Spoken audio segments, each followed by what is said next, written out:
கடந்த 5 வருஷமா அவரோட செயல்பாடுகளை பத்தி சொல்லுங்க. நல்லா தான் செயல்பாடுலாம் நல்லா தான் சார் இருக்கு. தெருப்புறம் ஃபேவர் பிளாக் பதிச்சிருக்காங்க, குளியல் தொட்டி கட்டி கொடுத்துருக்காங்க, கழிவறை வசதி செஞ்சு கொடுத்துருக்காங்க, மையான கொட்டைகள் அமைச்சு கொடுத்துருக்காங்க.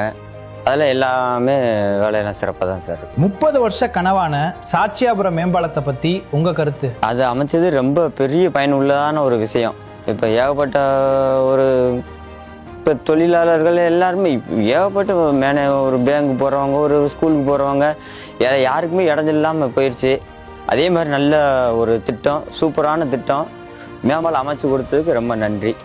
வரப்போற எலெக்ஷன்ல சிவகாசியில மறுபடியும் அவர் காங்கிரஸ் வேட்பாளரா போட்டிடுறாரு. சோ மக்கள் ஆதரவு அவருக்கு எப்படி இருக்கும்? நல்லா இருக்கும் சார்.